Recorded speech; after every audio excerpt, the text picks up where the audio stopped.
আরেক ভাই প্রশ্ন করেছেন প্রভিডেন্ট ফান্ডের জাকাত দিতে হবে কিনা এবং এটা সুদ হবে কিনা। খুবই জীবন ঘনিষ্ঠ একটা ব্যাপার।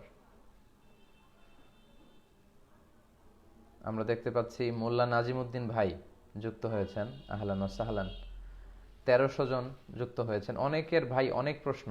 আজকে সারা রাতও যদি আমরা এই প্রশ্নের উত্তর করি আসলে এগুলো আনসার করে শেষ করা যাবে না। এই জন্য একটু ধৈর্যের সাথে থাকতে হবে যে দেখি আমরা কত দূর যেতে পারি। তো এক ভাইয়ের প্রশ্ন যে প্রভিডেন্ট ফান্ডের জাকাত। সম্মানিত শ্রোতা মণ্ডলী, আপনারা জানেন যে যারা গভর্নমেন্ট জব করে তাদের বাধ্যতা কালো কলবের ব্যাপারে কিছু বলবেন? হ্যাঁ, বলবো ইনশাল্লাহ।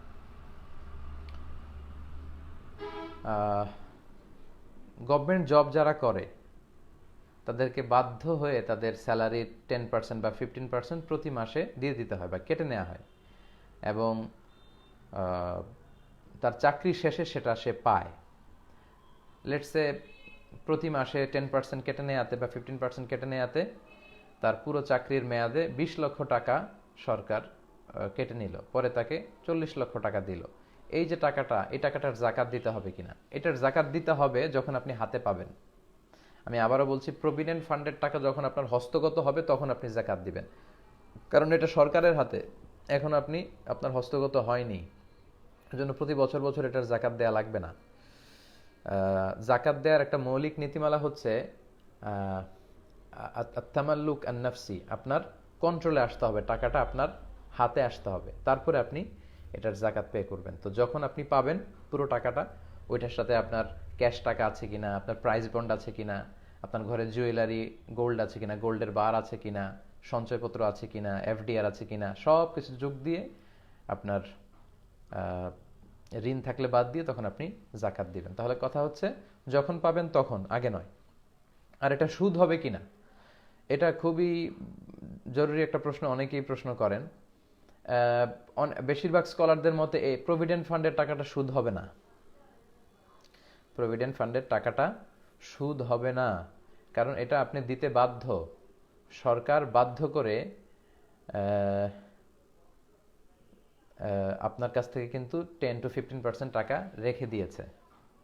লা ইউকাল্লিফুল্লাহু নাফসান ইল্লা উসআহা।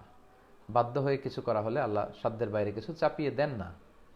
তো এটা যেহেতু সরকার বাধ্যতামূলক, সরকারি জব কন্টিনিউ করতে হলে আপনাকে রাখতেই হবে। আপনার কাছ থেকে টাকা নিয়ে হয়তো 20 লাখ টাকা জমলো, পরে গভর্নমেন্ট আপনাকে আরো 20 লাখ দিল। এটা আরব দেশেও আছে, এটাকে বলে কি বলে, মা বা'দাল খিদমা, মানে আফটার সার্ভিস অ্যাপ্রিসিয়েশন। আপনি যে গভর্নমেন্ট জব করলেন, আপনাকে অ্যাপ্রিসিয়েট করে আপনার থাকলো 20 লাখ, গভর্নমেন্ট আরো জুড়ে দিল 20 লাখ, মোট 40 লাখ টাকা। এটা ইনশাল্লাহ আপনি নিতে পারবেন। প্রভিডেন্ট ফান্ডের টাকাটা সুদ হবে না ইনশাআল্লাহ, এটা নেওয়া যাবে। কারণ গভর্নমেন্টের সব টাকাই সুদ মিশ্রিত। আপনি যে স্যালারি নিচ্ছেন, এই টাকাটাও তো গভর্নমেন্টের কোনো প্রজেক্ট থেকে, যে কোনো ফান্ড থেকে টাকাগুলো আসছে। তাই বলে কি আপনি গভর্নমেন্ট স্যালারি নিতে পারবেন? অবশ্যই পারবেন। তো প্রভিডেন্ট ফান্ডের সুদটার ব্যাপারে কথা হচ্ছে, এটা আসলে এরকম সুদ না, এটা হচ্ছে আফটার সার্ভিস অ্যাপ্রিসিয়েশন মা বা'দাল খিদমা।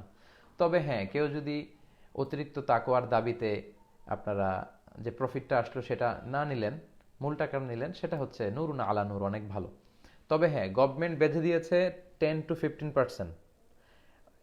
অনেকের ক্ষেত্রে কিন্তু আরো বেশি, কেউ চাইলে আরো বেশি লগ্নি করতে পারে, অর্থাৎ 30% অনেকে রাখতে পারে। তো অতিরিক্ত যে রাখলেন ওই টাকাটা কিন্তু আপনি নিতে পারবেন না, ওইটা আপনি ইচ্ছা করে গভর্নমেন্টের ফান্ডে দিয়েছেন, ওইটা আপনি নিতে পারবেন না। কিন্তু যেটা গভর্নমেন্ট আপনার উপর কম্পেল করেছে, আপনাকে কম্পালসারি করে বাধ্যতামূলকভাবে প্রভিডেন্ট ফান্ড নিয়েছে, সেটা ইনশাল্লাহ সুদ হবে না, সেটা আপনি নিতে পারবেন। আল্লাহু আলাম।